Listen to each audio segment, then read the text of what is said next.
Acá tenemos la última, la 10ª ponencia del día de hoy del evento en general, titulada Las cédulas catastrales como fuente para la historia urbana de las ciudades colombianas, el caso de de los inmigrantes judíos en Bogotá, 1920-1970, por Enrique Martínez Ruiz. Enrique es antropólogo y magíster en Historia y Teoría del Arte, la Arquitectura y la Ciudad por la Universidad Nacional de Colombia, sede Bogotá, y doctor en Historia por la Universidad de Tel Aviv de Israel.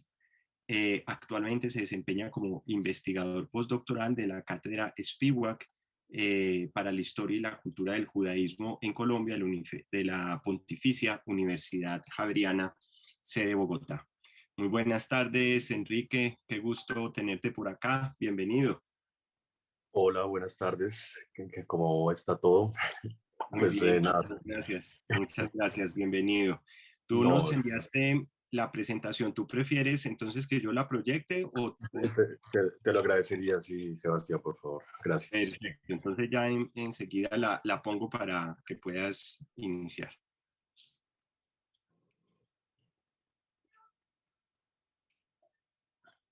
Bueno, buenas tardes a todos. Muchas gracias pues por estar conectados a esta hora y durante estos días extraños en que estamos viviendo todos los colombianos. Y pues, sí, por supuesto, pues muchas gracias a la Red Colombiana de Historia Urbana pues por organizar este evento que está ayudando a consolidar y a visibilizar este campo de la historia urbana de Bogotá.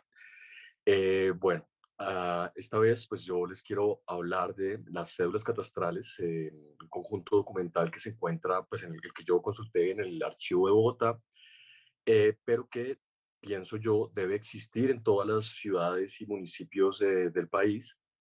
Por lo tanto, pues yo lo que pretendo es mostrar cómo me fueron útiles y de qué manera pude a través de estas cédulas catastrales construir este objeto de estudio, que son que fue encontrar a los judíos en el espacio urbano de Bogotá, eh, en seguir y bueno, y visibilizar su utilidad.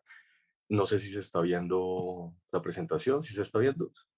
Sí, sí Ok, está bien, estamos ahí en la primera. Ah, ok, es que ya no me veo, soy yo, pero bueno. Ya bien se ve. Ok, bueno, entonces siguiente.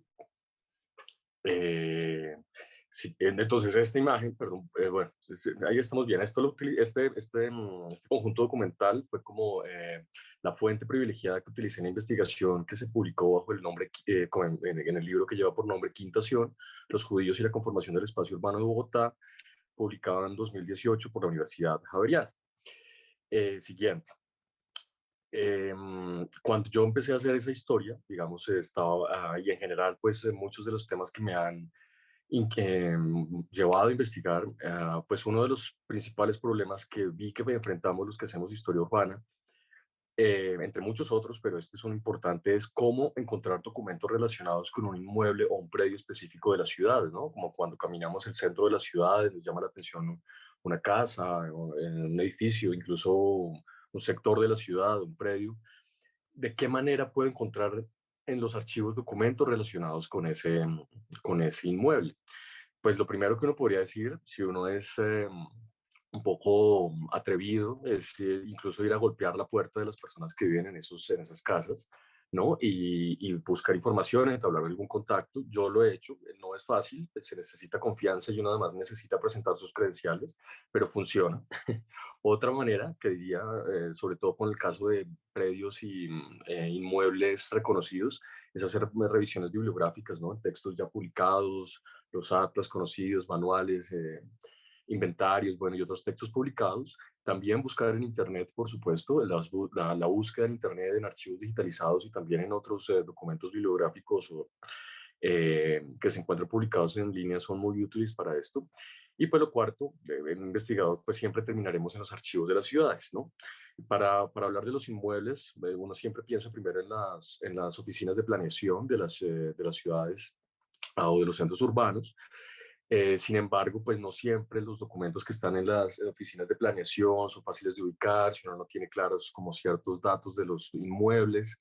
Lo mismo ocurre con las notarías, donde se encuentran las escrituras de compraventa de todos los inmuebles de las ciudades, pero si uno no tiene los nombres, las fechas y el número de las escrituras por medio de las cuales se protocolizaron esas ventas, pues es difícil llegar a ellas. Y finalmente están las oficinas de catastro, que yo siento que son como unos lugares que no se visitan tanto, pero que cuentan con archivos y que en el caso de Bogotá, afortunadamente, trasladó uno de sus conjuntos documentales más valiosos, que son las cédulas catastrales, al archivo de Bogotá. Siguiente. Entonces, ¿qué son las cédulas catastrales? Las cédulas catastrales son un instrumento elaborado por las oficinas de catastro de las ciudades con el objeto de recoger la información que permita el cobro de impuestos, especialmente el cobro del impuesto predial en origen, digamos. Y bueno, en el caso de Bogotá, es esta portada que estamos viendo de la carpeta de un predio del Colegio Colombo Hebreo que fue construido en 1948 y esta cédula catastral fue levantada en 1949, es decir, al año siguiente, justamente para empezar a, a hacer este cobro de impuestos y tener una base sólida sobre la cual realizar otro tipo de gestiones legales. Se conformó, repito, esta forma, digamos, moderna de las cédulas catastrales se estableció en 1928, por lo tanto recoge información de los predios desde 1928 hacia adelante hasta el presente. Las históricas, que van de 1928 a 1980, más o menos, están en el archivo de Bogotá y las contemporáneas las siguen conservando la Unidad Administrativa Especial de Catastro Distrital. Patricia Pecha-Quimbay nos cuenta que con los años estas cédulas se fueron modificando para poder consultar las condiciones físicas, económicas y jurídicas de la procedencia de cada inmueble.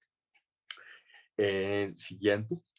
¿Qué contienen estas cédulas catastrales? Entonces, como les decía, pues son básicamente una carpeta que se le abre a cada uno de los inmuebles de la ciudad en la que se encuentran contenidos distintos documentos que dan cuenta de la historia de este predio, de sus transformaciones en muchos niveles. Entonces, por ejemplo, en la parte inferior izquierda tenemos una manzana catastral que ubica dónde va el predio.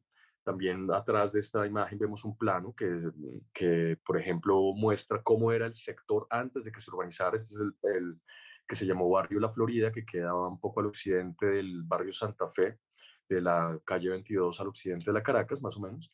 Entonces ya es muy bonito porque muestra como esa división predial anterior, casi que como de finca, sobre la que se trazan calles y carreras para delimitar manzanas. También aparecen estos dos papeles amarillos que están en el centro, en la parte inferior, que son un boletín de novedades. Entonces, por ejemplo, se actualizan las direcciones, se actualizan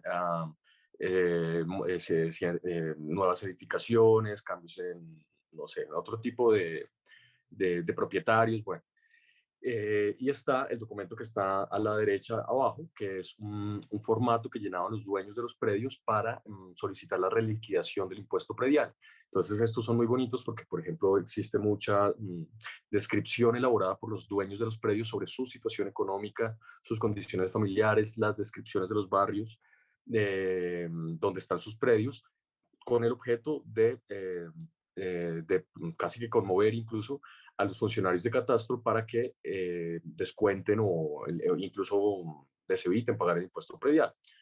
No siempre se encuentran esas descripciones tan ricas, pero aparecen.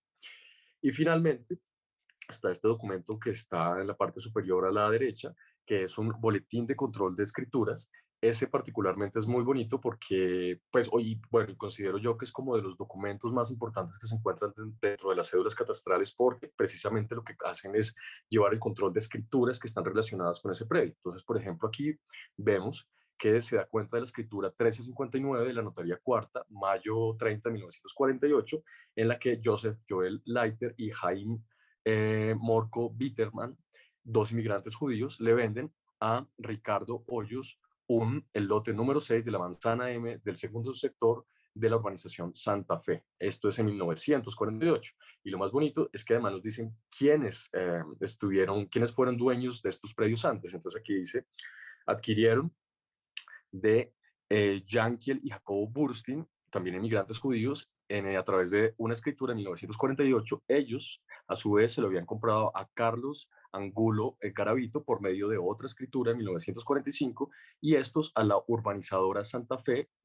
por medio de una escritura en 1944. Entonces, en este solo documento ya tengo la historia de todas las personas que se involucraron en que hasta ese momento han sido propietarios de ese lote que se urbanizó en el 44, antes era una finca, una hacienda, y que 4 años después ya ha pasado por manos de casi que 4 o 5 dueños distintos. Entonces uno, bueno, puede empezar a elaborar como hipótesis sobre la especulación inmobiliaria de la época, bueno, muchas cosas. Pero lo bonito es que además, como está el número de la escritura, ya con esto uno se va al Archivo General de la Nación, busca la escritura, encuentra más cosas, ve los detalles de la transacción, bueno, es decir, finalmente las cédulas catastrales se permiten, si uno solamente tiene la dirección o sabe dónde está ubicado un predio en una manzana particular, llegar a documentos, digamos, que nos van a llevar a otros documentos para poder reconstruir la historia de ese predio si es lo que estamos buscando. ¿Cuál es el potencial siguiente que yo le veo entonces, según esto, a las cédulas catastrales? Eh, es justamente identificar a los individuos o grupos sociales que le han dado forma al espacio urbano de las ciudades.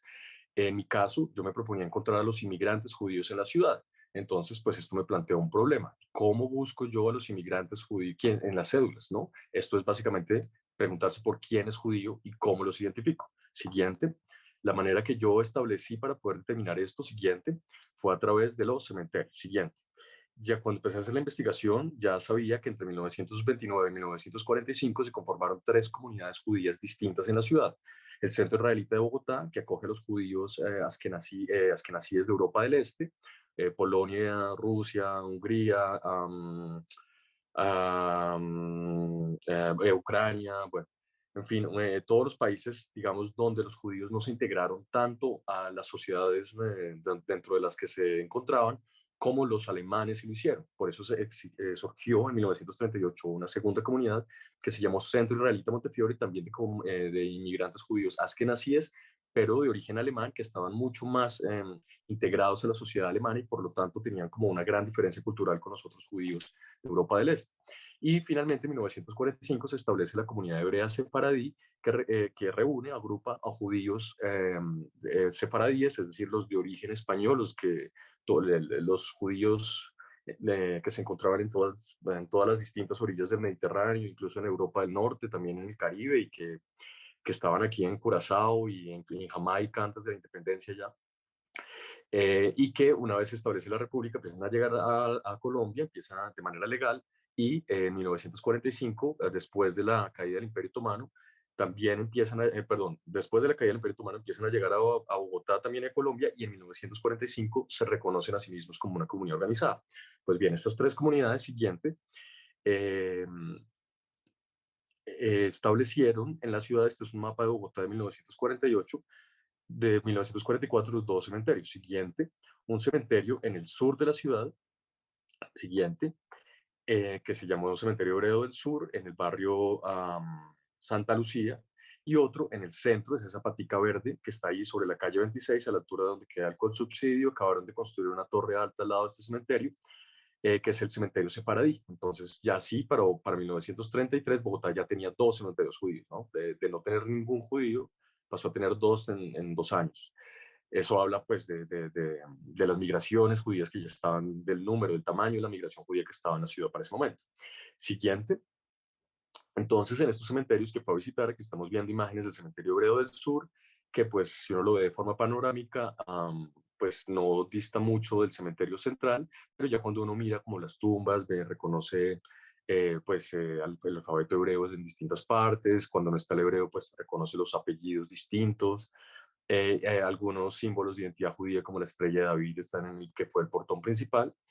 Siguiente, también está este otro que es el cementerio del centro, el que hablábamos, el sefaradí, que no tiene ningún signo distintivo por fuera, no tenía, y al fondo estaría la calle 26, esa calle terminaría en la calle 26, y ahí donde está ese muro como gris está el nuevo edificio del que les comentaba. La entrada al cementerio es por esta puerta gris, y cuando uno entra se encuentra con esto, una zona verde, y donde se encuentran pues tumbas de inmigrantes judíos de origen sefaradí. Siguiente, y finalmente en los años 70 se construye este otro cementerio en el norte, que es el cementerio hebreo del norte, que ya recoge las 3 comunidades, pues los otros dos pues están copados. Entonces se crea este nuevo cementerio en donde pues se homogenizan las tumbas y bueno, también exhibe signos característicos de la identidad judía. Bueno, pues al visitar lo siguiente, encontré que 2 de estos cementerios, el cementerio hebreo del sur y el cementerio hebreo del norte, tenían dispuestas estas guías con los nombres de las personas que estaban allí enterradas, buscando pues ubicar a los deudos, a los familiares cuando van a visitar a sus parientes fallecidos. Pues les tomé foto a todas estas listas y del cementerio hebreo sefaradí, esa lista ya había aparecido en el libro Crónicas de la Comunidad Hebrea Sefaradí de Bogotá de Marco Milhem Nessim, publicado en el 2002. Cogí esas 3, transcribí esas tres listas y armé mi propia lista siguiente. Entonces, con lista en mano, ya sabiendo cuáles eran los nombres de las personas judías que habían estado en Bogotá, que habían sido enterradas en Bogotá, me dispuse a buscarlas en las cédulas catastrales, establecí esa fichita que está en medio de las otras 2 imágenes más grandes, donde iba registrando cada uno de los predios en donde aparecían los apellidos que estaban ahí, y eso lo fui a su vez ubicando en un plano más general de la zona que yo escogí a investigar, que es básicamente el centro de Bogotá. Lo que encontré después de revisar entre la calle Primera y la calle 26, los cerros orientales y un borde irregular que se mueve entre el ferrocarril, la carrera 30 y el barrio Santa Fe, digamos, fue siguiente, que las inversiones inmobiliarias, bueno, que había una estrecha relación de los inmigrantes judíos y de los colombianos judíos, es decir, judíos ya nacidos en Colombia, con ciudadanía colombiana por nacimiento, con las inversiones inmobiliarias de Bogotá. Siguiente. Enrique, disculpa, quedan 5 minutos. Perfecto. Entonces, siguiente, para eso tuve que pues, llevar una definición de operaciones inmobiliarias. Siguiente, separarlas pues, por colores. Uno puede comprar un lote y venderlo como lote, construir una casa y venderla, construir un edificio y venderlo. Puedo comprar una casa, venderla tal cual como una casa. También puedo comprar una casa, demolerla y vender el lote, o demolerla para construir un edificio. También puedo comprar y vender un edificio. Y finalmente, después de la ley de propiedad horizontal en el 46, puedo vender oficinas locales y apartamentos. Siguiente. Esto, pues entonces lo llevé a un mapa ya pues digitalizado. Esta es la zona que revisé. Siguiente. Y estos son todos los punticos que me aparecían. Lo que yo veo acá no lo vi con ninguna otra comunidad de inmigrantes. No la registré por un error digamos, no sé, ahora lo veo y debía haber registrado otras comunidades de inmigrantes, pero pues como estaba como tan enfocado en los judíos, no se me ocurrió en ese momento o sea, ni siquiera sabía yo si los iba a encontrar, ¿no? Entonces solo encontrarlos pues fue como una gran sorpresa, y encontrarlos en esta densidad pues fue una sorpresa aún mayor, ¿no? Entonces pues no tuve el cuidado de registrar otras comunidades de inmigrantes, pero lo cierto es que ninguna otra comunidad de inmigrantes invirtió tanto en el espacio urbano de la ciudad, o por lo menos en el centro, durante el siglo XX, entre el 1920 y 1970, como los inmigrantes judíos. Uno puede ver varias cosas en este planito que está acá. Es un número de punticos rojos en la parte, digamos, más izquierda del plano, que son edificios nuevos construidos en el barrio Santa Fe. También muchos punticos verdes que hablan de transacciones con lotes, compraventa de lotes en esa nueva urbanización que se empezó a desarrollar en 1939. Y en la parte más céntrica de la ciudad, digamos, podríamos decir que es el centro tradicional, al norte de la Avenida Jiménez, muchos puntos púrpuras que hablan de compras de casas antiguas de origen colonial o decimonónico, para ser demolidas y luego construir edificios de apartamentos o oficinas. Entonces, pues lo que uno ve aquí es la acción de estos inmigrantes en la conformación de nuevas áreas urbanas, pero también en la renovación de los edificios del centro de la ciudad. Siguiente. Algunas imágenes rápidas. El edificio Corquidi, que se alcanza a ver desde el costado nororiental de la Plaza de Bolívar. Siguiente. El edificio Michoni, carreras segundas entre calles 11 y 12, construido en 1929. Siguiente. Las Torres de Fenicia, pero estas cuentan una historia muy anterior, que es la de Leo Sitrikov, Bavaria, y la fábrica de vidrios Fenicia para producir las botellas, para donde envasaba la cerveza que vendía, porque en Bogotá no se conseguían botellas, no habían fábricas de vidrio de la calidad que Leo Cooper esperaba. Entonces él fundó su propia vidrería en este terreno, y luego se desarrollaron la fábrica las Torres Fenicia. Siguiente. Las Torres Proicol, en la calle 19 entre carreras tercera y cuartas, construidas por Dorenbusch, Corquidi y Spivak, en los años 60. Siguiente. El Hotel Dan en la 19 entre carreras, en la calle 19 entre carreras quinta y séptima. Siguiente. De la familia Spivak. El edificio Las Vegas en la carrera cuarta entre calles 19 y 20, construido por la familia Shapiro en los 50, si no estoy mal. Siguiente. Pocos edificios permiten, digamos, solo a simple vista distinguir que fueron construidos por inmigrantes judíos. Este es uno de ellos, el edificio Nahum Spivak, que en su puerta tiene el nombre Nahum Spivak. Lo construyeron y lo nombraron pues, en honor a Nahum Spivak cuando él murió en 1966. Siguiente. Los edificios Mermelstein y Rossmann, ubicados en la calle 20, entre carreras cuarta y quinta. Uno sí lleva un nombre, el otro no, pero aquí uno ve, pues miren, todo este cambio, como estas casas bajitas coloniales de las Nieves, de las que seguramente Adriana trata su tesis, Adriana Uribe, y pues como esas casas fueron reemplazadas ya en el siglo XX por esta arquitectura moderna de apartamentos, bueno, con otros lenguajes y otras necesidades y otras densidades. Siguiente. Y bueno, finalmente, pues entonces el uso de estas cédulas catastrales para encontrar a este grupo de inmigrantes me permitió establecer tres cosas en relación con lo que vimos. Uno, que las inversiones inmobiliarias fueron una estrategia étnica que desplegaron de manera masiva los inmigrantes judíos y sus hijos colombianos para reconstruir su vida en Bogotá, tanto a nivel individual como a nivel comunitario. Y esto es importante porque hasta este momento no se había hablado de las inversiones inmobiliarias, solo se había hablado del comercio y de la industria, pero no de estas inversiones o no del espacio urbano como un negocio. En el caso de los inmigrantes judíos, otras comunidades de inmigrantes también intervienen, pero solo ellos de esta manera masiva. Con esto, al hacer esto, ellos contribuyeron a renovar el espacio construido de la ciudad, al reemplazar las amplias casonas de origen colonial y decimonónico republicano por nuevas edificaciones más pequeñas y densas que se adaptaban mejor a las nuevas necesidades de la ciudad. Y finalmente, pues de manera general, al hacer esto, ellos contribuyeron a la modernización del espacio urbano de la ciudad según esas nuevas necesidades y modos de vida que se habían creado por la paulatina implantación del sistema de economía capitalista de la ciudad. Muchas gracias y pues espero, mi objetivo es mostrar como este potencial que tienen las cédulas catastrales para construir historia urbana, para hacer historia urbana, para investigar, y pues motivarlos, pues a los que estén en Bogotá para que vayan al archivo de Bogotá, lo consulten, los conozcan, y para los que estén en otras ciudades del país para que indaguen sobre este fondo documental que tiene que existir en alguna parte en sus ciudades. Muchas gracias.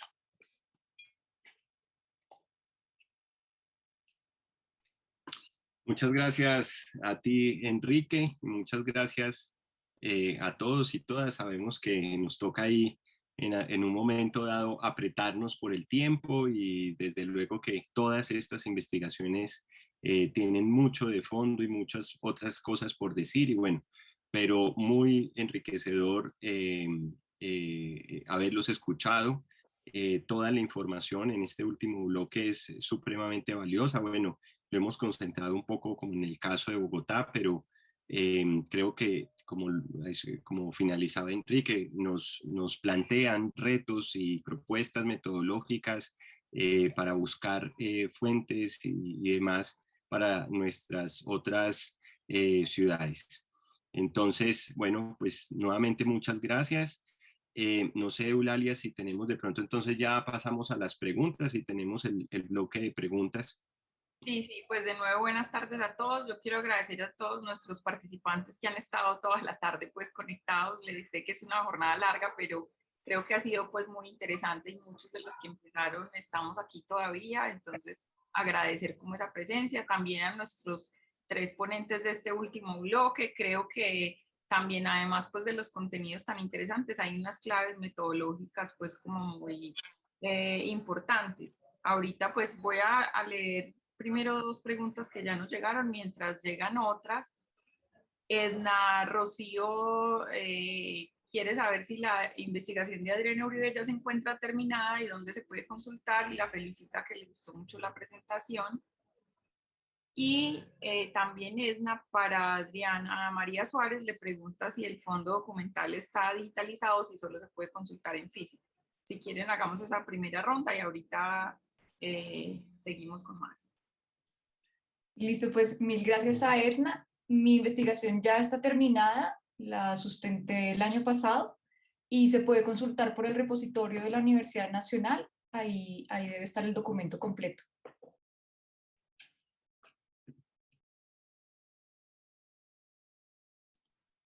Vale, yo respondo también, Edna, gracias por la pregunta.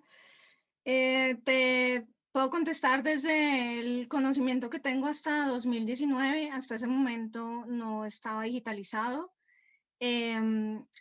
Había una idea de poder subir a una plataforma el inventario de la biblioteca que se pudiera consultar desde afuera del archivo. No sé si se concretó, pero lo único hasta donde yo sé que existe es consulta del inventario de la biblioteca en el archivo, y el inventario de los documentos no ha sido realizado. O sea, y de hecho, bueno, yo me centré en la metodología, pero al archivo también llegaron los planos de Carlos Martínez, que los han nombrado en toda esta semana.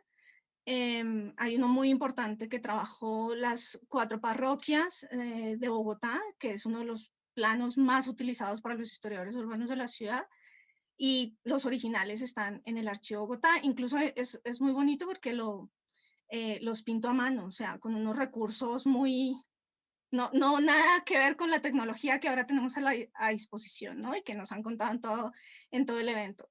Entonces, lo que te puedo decir, hasta donde yo conozco, no hay nada digitalizado. Listo, muchas gracias, Adriana. Por aquí hay 2 preguntas para Enrique, de María González. Ella dice que tan interesante sacarle jugo a un documento que parece tan frío, y si es la cartografía la que le da otras miradas a esos documentos. Y Laura Sánchez también dice que le gustaría más consultar sobre la investigación de Enrique, que si él había leído hace unos 3 años sobre este tema, ya que el trabajo de grado fue sobre la avenida Caracas, y en efecto se topó con mucha influencia de los judíos en temas de arquitectura en esta zona.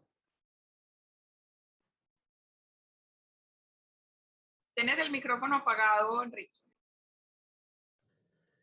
Pues sobre la primera, pues sí, en apariencia es un documento frío, justamente, pero tal vez lo que le da valor es pues hacer como un barrido grande, extenso, ¿no? Para recopilar y como filtrar toda esa información a través de alguna variable. Mi variable fueron inmigrantes judíos, y de esa manera pues empieza uno a ver, y pues las cédulas catastrales son, digamos, pues un complemento maravilloso para elaborar cartografías, justamente porque de hecho se basan sobre una cartografía. Su organización se basa en un plano y la forma como está organizado el plano de la ciudad.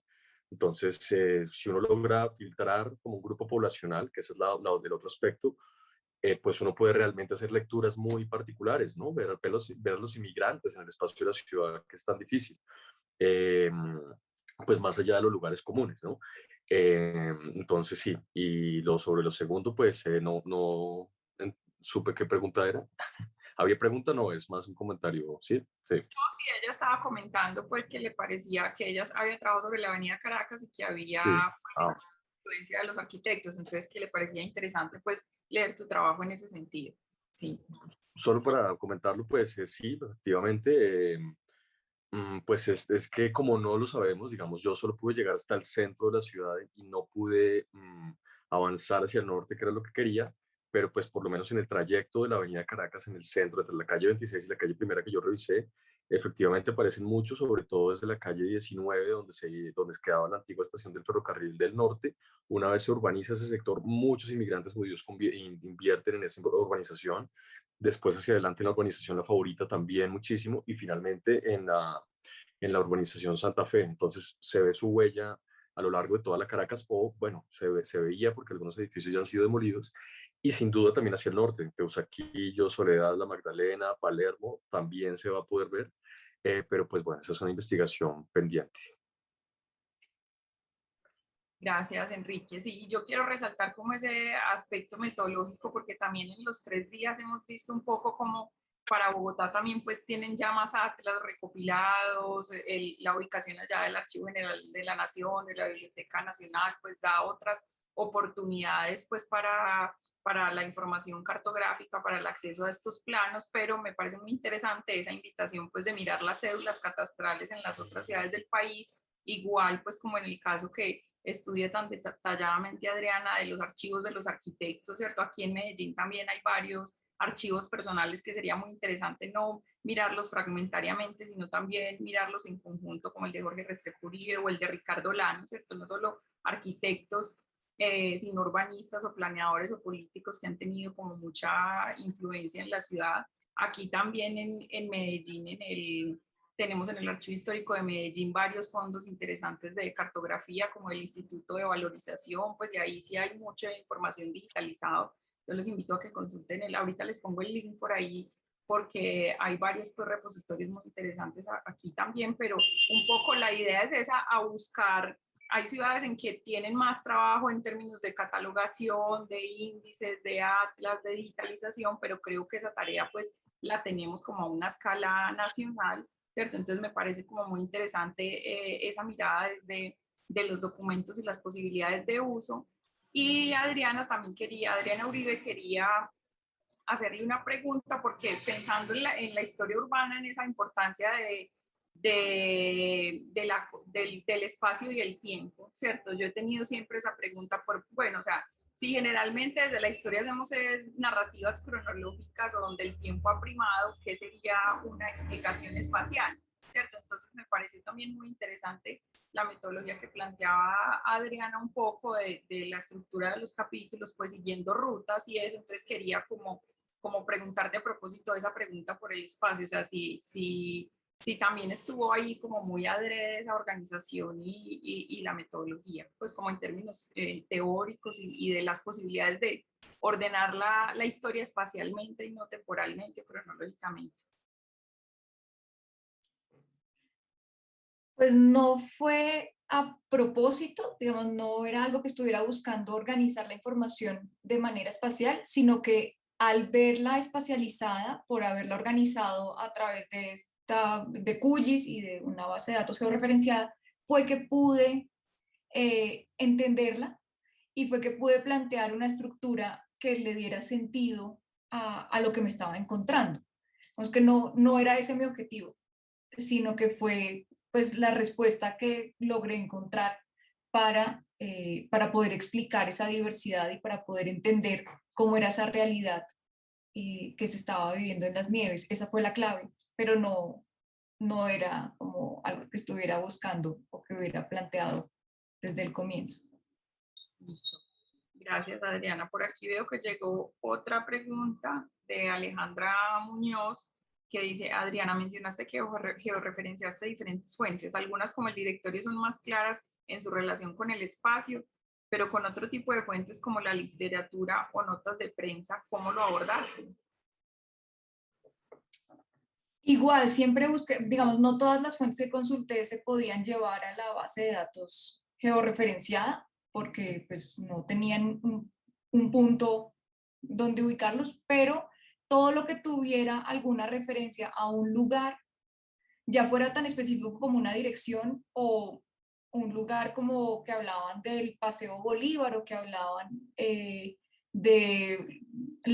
subiendo hacia Monserrate, todo lo que tuviera alguna referencia lo podía ir ubicando y lo podía ir dejando en la base de datos.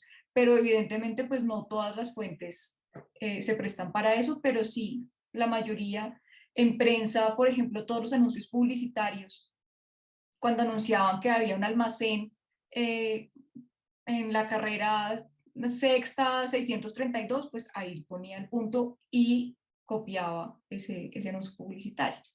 Entonces sí fue un reto, pero evidentemente no todas las fuentes se pueden tratar de esa manera. Gracias, Adriana. Bueno, no sé si alguien quiere intervenir. También puede ser como intervenciones, pues preguntas para los expositores o también como comentarios generales sobre las jornadas, sabiendo que ya es como el cierre del cuarto encuentro.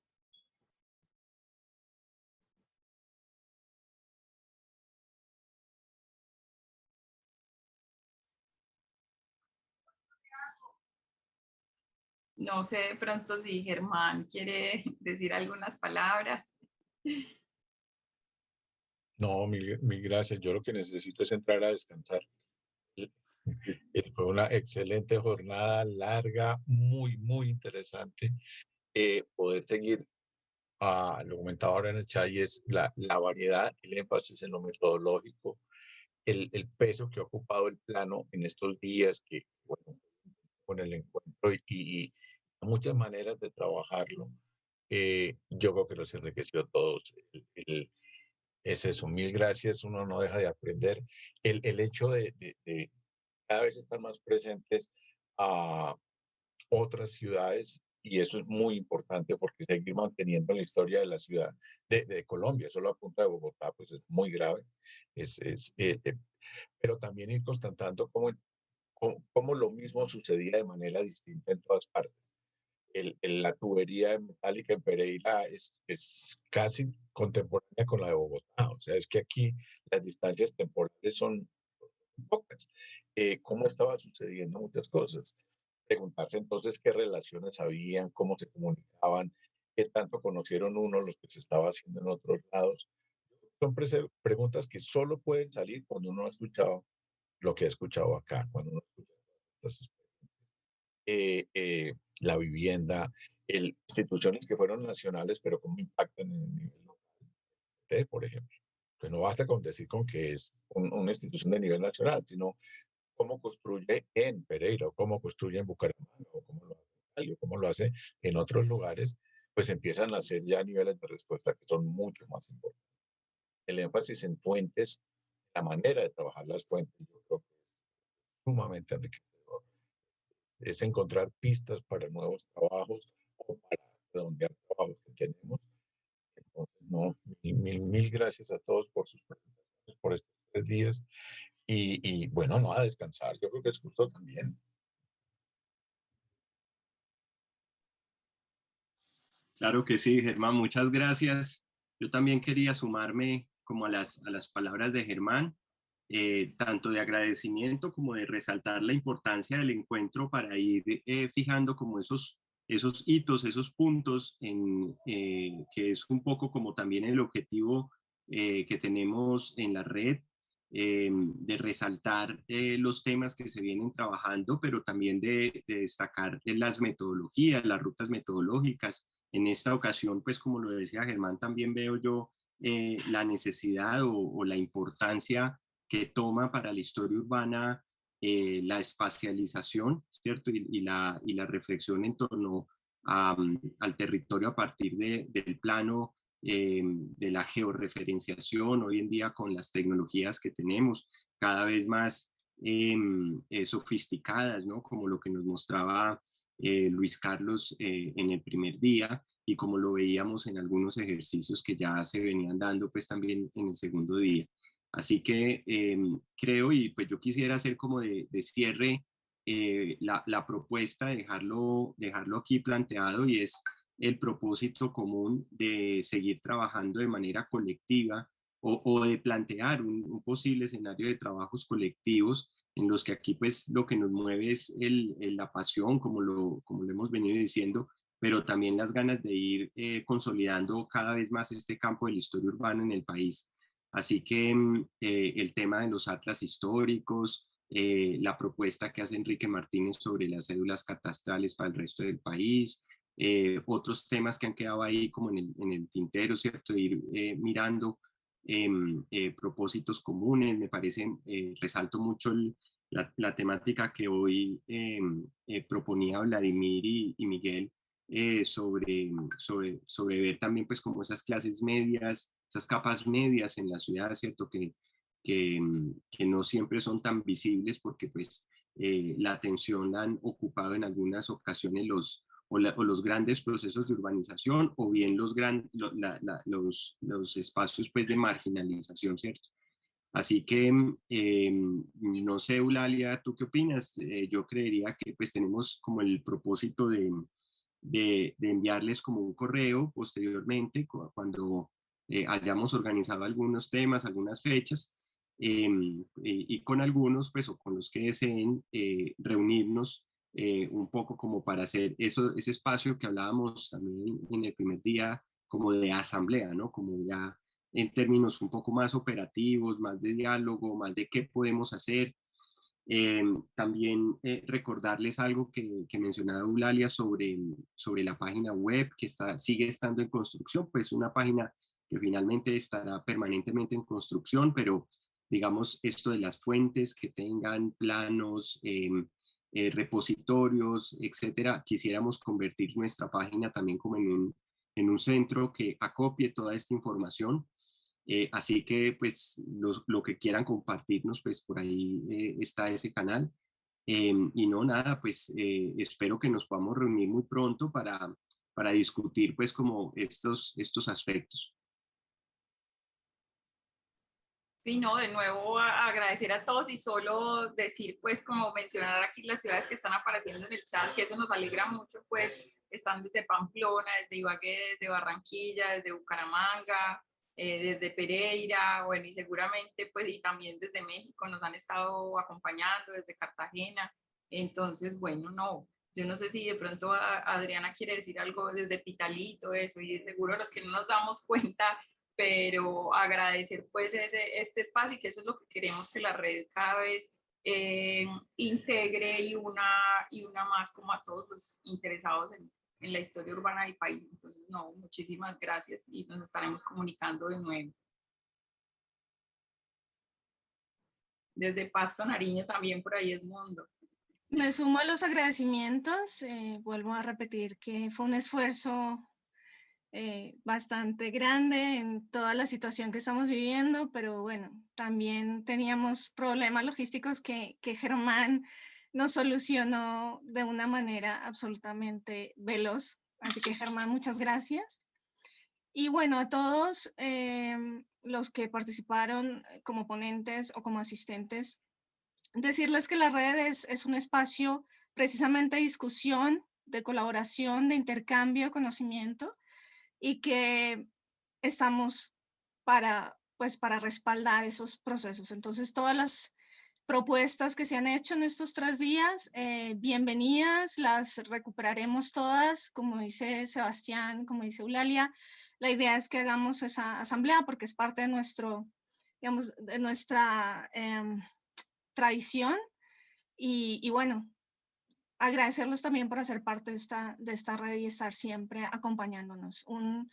Coincido con alguien que escribió en el chat que el nivel fue muy alto, eso es lo que nosotros siempre buscamos, que haya más variedad de temas y que podamos reflejar todo el progreso, bueno, todos los adelantos que se han hecho en historia urbana y creo que es indudable, creo que la cantidad de investigaciones que se están haciendo hace parte de la importancia de la historia urbana como disciplina en el país, ¿no?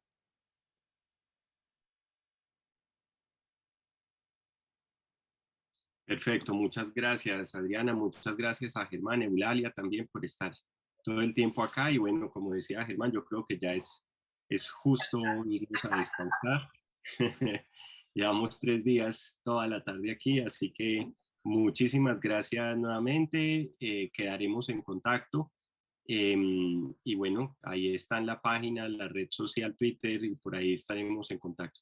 Germán. Sebastián, no, es que veo que Luis Carlos quiere decir algo.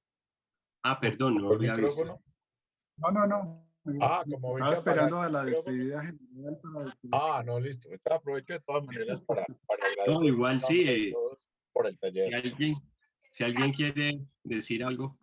Subir las grabaciones, entonces cuando estén listos les compartiremos también, pero para invitarlos a que nos sigan al canal de YouTube. Todavía no tenemos pues como contenido, pero la idea es que esto va a ser como el primer contenido, entonces bueno, y también pues si alguien quiere despedirse o eso, adelante, muchísimas gracias. Sí, en efecto, yo creo que esa es una idea buena, lo del canal de YouTube. De hecho, creo que esta versión virtual nos sirvió para confirmar que esto es muy, muy importante, muy fácil también, pues, de cierto modo, hacerlo. Así que, ¿por qué no pensar también en que podemos seguir haciendo presentaciones, charlas y conferencias virtuales y que queden, pues, que, digamos, se divulguen por YouTube y de esta forma vamos creando ahí como este archivo audiovisual que puede ser muy importante. Por acá en el chat nos decía alguien, Juan David, Ah, bueno, muchas gracias. Alguien me pareció que hablaba de hacer una foto. Sí, sería chévere, pues los que quieran prender la cámara, sería muy bueno vernos. Exacto, si quieren encender la cámara ya como para el cierre. Exacto. Ah, bueno, aquí estaba el profesor Que sí, Enrique está Rodríguez. bien. Sí, en silencio escuchando las muy interesantes ponencias. Hola, Enrique. ¿Qué más, Sebastián? ¿Cómo estás? Bueno, por aquí ya vamos varios conectados. Esperamos que vayan encendiendo las cámaras. Bueno, a mí yo no sé, Eulalia, ¿tú sabes cómo haces para que aparezcan todos en una sola o hay que dejar? Si no me lo enseñaban en el curso de Zoom intensivo, David. Porque a mí me aparecen como dos tiras o sea, me toca como hacer una foto y luego o no sé cómo hacer ahí. Creo que tal vez hacemos dos pues por pantallazo. Yo creo que toca. Listo. Y les voy a poner por el chat el canal de YouTube para que se suscriban, aunque todavía no tiene nada, pero bueno. Bueno, Entonces, perfecto. Entonces, a la 1, a las 2. y Bueno, ahí está entrando Alejandro, que cuadre la cámara. Perfecto, Orlando. Poniéndose la corbata, Orlando.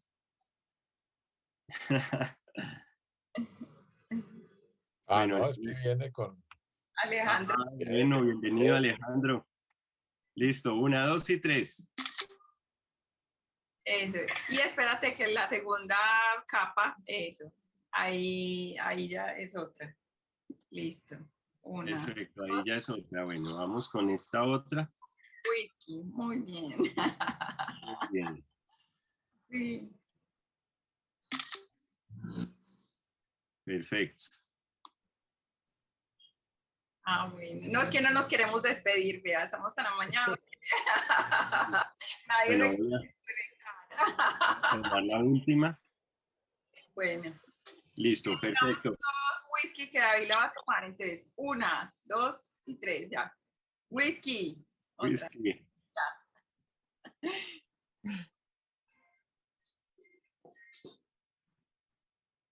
Bueno. Bueno, Bueno, pasen muy buena muchas noche. gracias por todo. Gracias. Que estén muy bien. Gracias. Buen fin de semana. Muchas gracias, que estén muy bien. No, cuídense. gracias. Hasta luego.